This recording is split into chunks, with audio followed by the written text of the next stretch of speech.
Lion Simba here, and welcome to a new segment called Zoo News. Where here, I'm going to give you some major news stories involving zoos. So, I shall be your anchor man.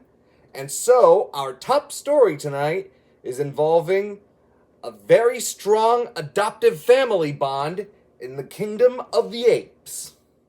And for our first story, we are headed to the Dudley Zoo in Dudley, UK, where our main focus is a female orangutan named Jazz.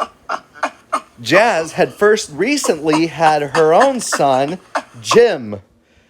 Later, her daughter, Sprout, gave birth to her first baby. Being a first-time mother, Sprout didn't really take a whole lot of care to her infant. Though thankfully, Jazz decided to take on the responsibility of surrogate mother to her new grandson, named Joe, and is feeding and caring for both him as well as Jim. As the days progress, Sprout will be watching more and more of her mother's nurturing abilities so that one day she will learn to be a better mother. This behavior is very remarkable because in the wild, orangutans are usually solitary outside of mothers and young. But the cuteness of baby animals in our broadcast does not just stop with the orangutans. For our next story, we will be heading over to the USA at the Bright Zoo in Tennessee, where just recently a baby giraffe was born at the Bright Zoo in Tennessee. Now, it's always a fun thing to see when there's a baby giraffe born at a zoo. But this is no ordinary giraffe. She's extraordinary because her coat is completely solid. That's right, no spots. She was recently born and given her name.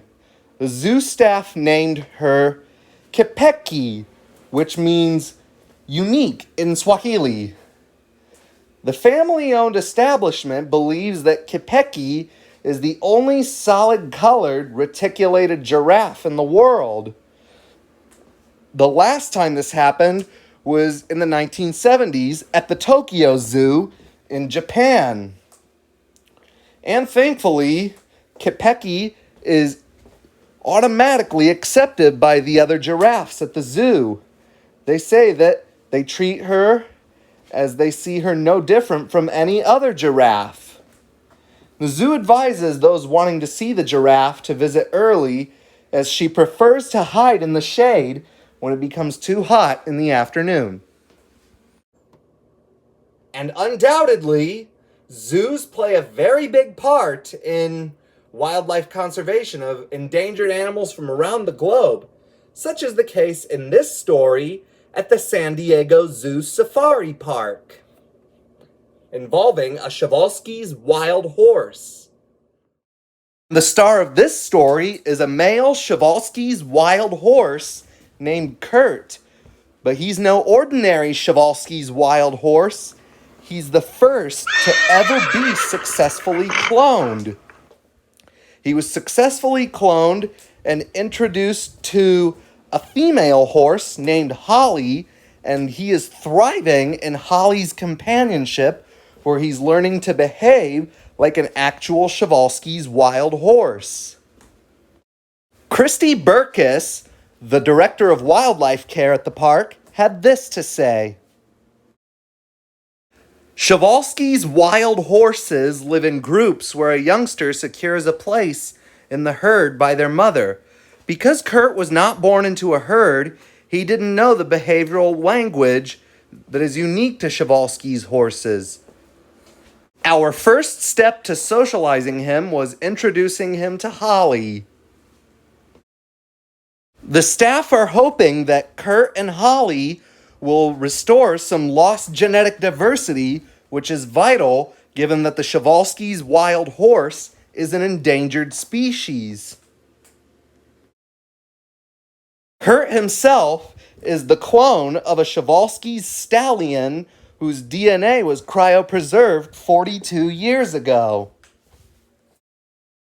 He was born at the Viagen Pet and Equine Cloning Facility in Texas in August of 2020 to a surrogate mother, an American quarter horse. He was transferred to the San Diego Zoo in March of 2021, where the zookeepers decided to teach him how to be a Przewalski's wild horse. Kurt and Holly were moved to a larger area of the park where the visitors can see them and plan to later on introduce them into their larger breeding herd of Przewalski's horses. The staff are hoping that once Kurt reaches the maturity age of 3 or 4, he'll become the breeder stallion of the herd. Now, in our broadcast, I've already talked about baby orangutans and a baby giraffe, but now I'm going to give you the jumbo package of cuteness as we hear a story from the Indianapolis Zoo.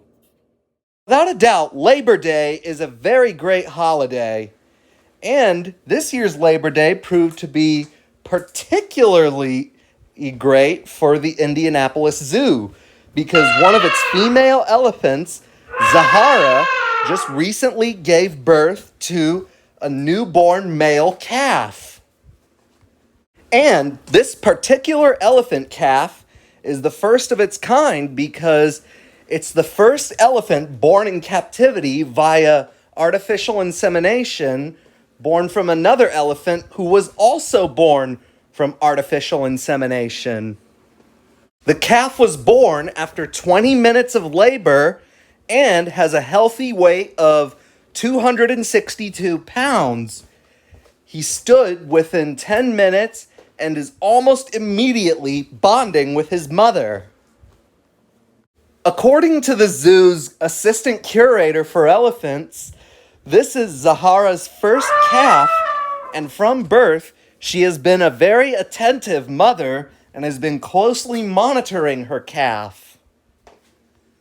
The zoo said that Zahara's baby was the 7th calf born at the zoo and will start a 3rd generation in the zoo's elephant herd.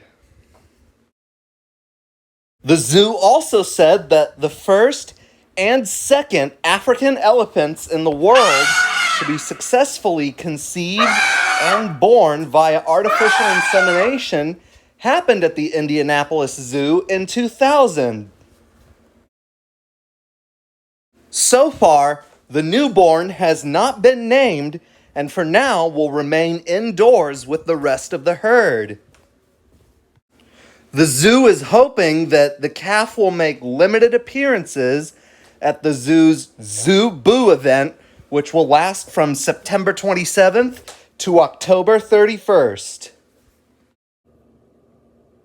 However, I am going to have a bit of a sad note to give to all my subscribers out there who have been to the Smithsonian National Zoo in Washington, D.C.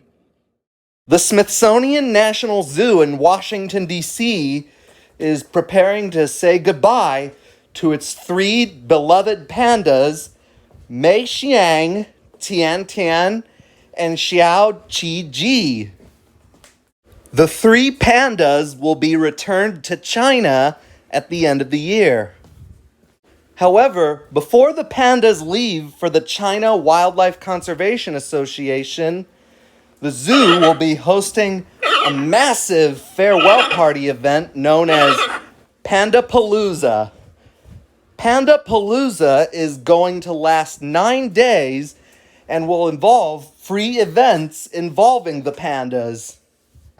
Pandapalooza will go from September 23rd to October 1st, and it will involve things like arts and crafts for the kids, selling panda-related merchandise, and as well as live concerts, keeper talks, and screenings of movies like Kung Fu Panda at the zoo's Visitor Center Theater.